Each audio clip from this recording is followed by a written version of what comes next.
खेल ही तो है। कभी पत्नी नचाती है पति को, कभी पति नचाता है पत्नी को। पत्नियां गुस्से में क्या बोलती हैं, हम सवेरे से शाम तक नाच रही हैं, तो तुम मंदारी की तरह नाच ही तो रहे हो, बंदर की तरह, मंदारी का बंदर बनकर। आपकी इस परिवार के नाच में, गृहस्थी के नाच में, सारी जिंदगी कमाने कमाने के नाच में कितने रुपए खर्च हो गए? उसने मंदारी के नाच में कितने रुपए खर्च कर दिया उस लड़के ने? आपकी 100 साल की उम्र कहां खर्च हो गई? सिर्फ पत्नी और बच्चों की। आपकी 100 साल की उम्र कहां खर्च हो गई? मंदारी का नाच ही तो है। ये गृहस्थी क्या है? क्या है गृहस्थी? बंदर का नाच ही तो है। सवेरे से शाम तक क्या करते हो आप लोग? नाचते ही तो हो। यही तो नाच है। झोला उठाए चले काम पे, झोला उठाए चले काम पे, सवेरे से शाम तक नाच रहे हो। घर से खेत, खेत से घर, घर से दुकान, दुकान से घर, घर से दफ्तर, दफ्तर से घर। ये नाचना ही तो है। इस नाच में 100 साल खर्च हो गए।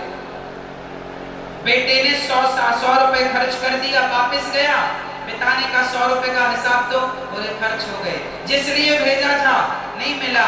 आपके भगवान रूपी पिता ने संसार में भेजा है अच्छे अच्छे कर्मों का फल लेने के लिए, और आपने अच्छे कर्म नहीं किए, केवल नाच नाच में सारी जिंदगी गवा दी। आप लोग सुख ढूंढते रहे, शादी नहीं हुई तो पत्नी में सुख नजर आ रहा था, शादी हो जाएगी फिर मैं सुखी हो जाऊंगा। शादी हो गई, बोले बच्चे हो जाएंगे फिर मैं सुखी हो जाऊंगा। बच्चे हो गए, बोले 2 पैसे कमाने लग जाऊं, अच्छा काम खुद का जम जाए, सुखी हो जाऊंगा। काम जम गया, पैसा कमाने लगा, लेकिन जैसे जैसे आपका समय व्यतीत होता गया, आपकी इच्छाएं बढ़ती गईं, लेकिन आप सुख की तलाश में सारी जिंदगी भागते रहे, सुख मिला ही नहीं आपको। अब सुख मिलेगा, अब सुख मिलेगा, अब सुख मिलेगा, ये और हो जाए फिर सुख मिलेगा, ये और कर लूं फिर मैं सुख से रहूंगा। कब रहेंगे सबसे? हाँ, सारी जिंदगी तलाश किसकी रही आपको? उत्तर दो। आपको सारी जिंदगी किसकी तलाश रही? जोर से बोलो। सुख की तलाश रही। आप सारी जिंदगी किसकी तलाश में रहे? सुख की।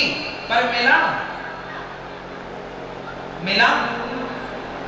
बंदर के नाच में, परिवार की गृहस्थी की जिम्मेदारियों में 100 साल खर्च हो गए, और 100 साल मर के जब गया भगवान के पास, भगवान ने कहा चल हिसाब दे 100 रुपए का, तेरी उम्र जितनी थी उसका हिसाब दे दे। गया था अच्छे कर्म करने, पर लोभ लालच में पापाचार भ्रष्टाचार करता। भ्रष्टाचार देखिए कितना सिर चढ़ के बोलता है। भ्रष्टाचार, आदमी बस पैसा कमा रहा है, पैसा, चाहे उस पैसे के लिए किसी का मर्डर करना पड़े तो लोग मर्डर कर रहे हैं, हत्या कर रहे हैं, अपने ईमान की, अपने धर्म की हत्या करके बस पैसा कमा रहे हैं। पैसा पैसा, आज पैसे के लिए दुनिया पागल। ईमान बिक रहा है तो बिकने दो, जा रहा है जाने दो। हर व्यक्ति 1000 रुपए, 2000 रुपए, 5000 रुपए, 50,000 रुपए भ्रष्टाचार से ले रहा है। भ्रष्टाचार, पैसे दोगे तो काम करूंगा, नहीं दोगे तो नहीं करूंगा। हर व्यक्ति अपनी जगह भ्रष्ट हो चुका है। क्यों? क्योंकि कुछ लोग बचे हैं अच्छे सच्चे, जिनके बल पर ये पृथ्वी टिकी। पैसा कमाने के लिए आदमी अपना धर्म, अपना ईमान सब बेच रहा है। किस लिए आए थे सवाल आप लोगों से? इस संसार में आपको भगवान ने मनुष्य का शरीर दिया, क्यों? अच्छे कर्म करो साहब। बताओ, भगवान राम 14 साल वनवास में रहे। उन 14 साल में राम जी ने अपनी सारी जिंदगी में, राम जी लगभग 13,000 वर्षों तक धरती पर राज्य किया। कितने हजार वर्ष? 13,000। वाल्मीकि रामायण के अनुसार 11,000 वर्ष और श्रीमद् भागवत जी के अनुसार 13,000 वर्ष राम जी ने राज्य किया। इन इतने बड़े कार्यकाल में राम जी ने, आज राम जी आए थे त्रेता युग में, त्रेता के बाद द्वापर चला गया, द्वापर के बाद ये कलयुग चल रहा। युगों की पुरानी बातें हैं, लेकिन वो युगों पुराने राम आज नए से लगते हैं, हम सबके हृदय में बैठते हैं। तो आज जब उनका नाम लेते हैं तो वो नाम नया सा लगता है, क्योंकि उन्होंने वो कर्म किए हैं जिनके कर्मों को आज तक हम लोग याद करते हैं। व्यक्ति नहीं रहता साहब, उसके द्वारा किया गया अच्छा या बुरा कर्म सदा रहता है। बताओ, रावण आज है? रावण नहीं है, लेकिन रावण के किए कर्म आज तक लोग कहते और सुनते हैं। राम आए, अपनी लीला पूरी करके घट घट में व्याप्त हो गए, लेकिन उनके कर्मों को आज तक लोग स्मरण करते हैं, याद करते हैं। ऐसे हम भी आए हैं, हम भी चले जाएंगे, पर हमारे अच्छे और बुरे कर्मों को लोग याद रखेंगे। आप भी आए हैं, आप भी चले जाएंगे, आपके अच्छे बुरे कर्मों को लोग याद करते हैं। इसलिए ये जीवन अच्छे कर्मों के लिए मिली है। कोई भी काम गलत ना कीजिएगा। यदि व्यक्ति अपने भीतर ये ठान ले कि मुझे नमक रोटी मिलेगा तो मैं नमक रोटी में खुश रहूंगा, पर बेईमानी के 56 भोग मुझे नहीं चाहिए, तो आपके जीवन में सुख अपने आप आ जाएगा। क्योंकि सच्चाई में, अच्छाई में, ईमानदारी में सुख है। बेईमानी में कितना सुख है। जैसे खुजली को खुजलाने में बड़ा सुख मिलता है, लेकिन उस खुजलाने के बाद जो जलन होती है वह असहनीय पीड़ा होती है। उसी तरह बेईमानी करके, झूठ बोल के, गलत करके जो धन कमाया जाता है, वो धन हमें शुरू में तो ऐसा लगता है कि अच्छा है, पर बाद में वो धन बहुत पीड़ा देता है, बहुत कष्ट देता है। इसलिए प्राण जाए पर धर्म न जाए, प्राण जाए पर वचन न जाए, मीन्स धर्म। वचन ही तो धर्म है। प्राण जाए पर धर्म न जाए। इसलिए धर्म की रक्षा करना सीखिए, धर्म में रहना सीखिए। धर्म क्या कहता है? अपनी माँ की सेवा करो, अपनी पिता की सेवा करो, अपनी पत्नी का ख्याल रखो और अपने बच्चों को सही संस्कार दो। ईमानदारी से पैसे कमाओ, बेईमानी के करोड़ों ठुकराओ। ईमानदारी की, मेहनत की कमाई हमारी जो है अच्छी है।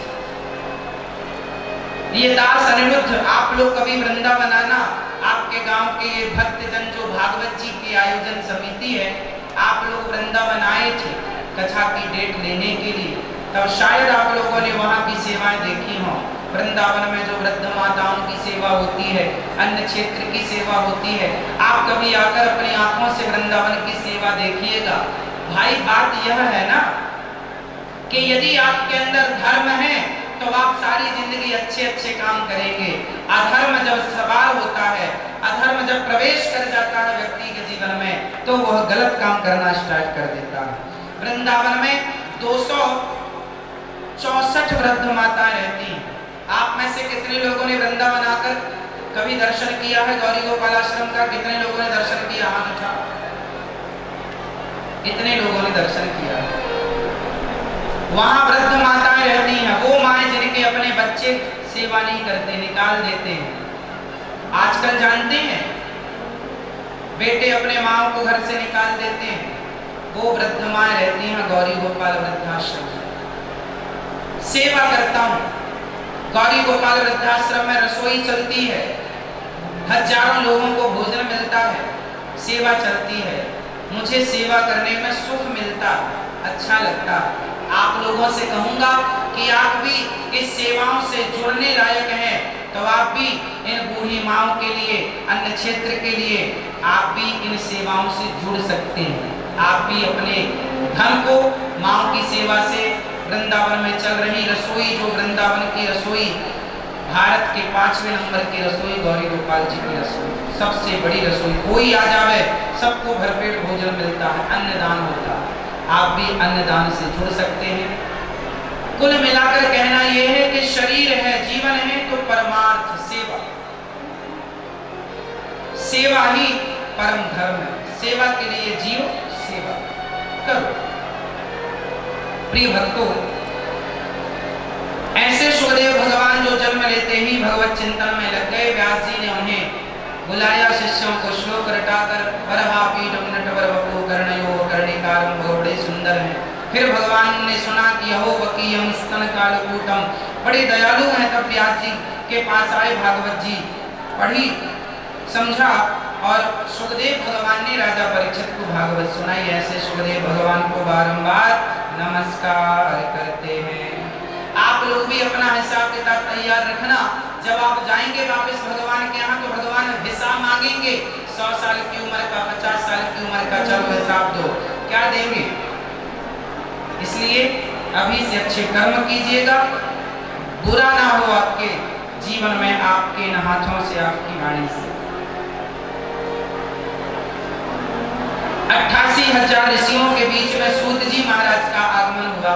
सूत जी को खड़े होकर सब ऋषियों ने प्रणाम किया और शौनक आदि ऋषियों ने सूत जी से कहा, भक्ति ज्ञान विरागाप्तो विवेको वर्धते महान, माया मोह निरासश्च वैष्णवै क्रियते कथम।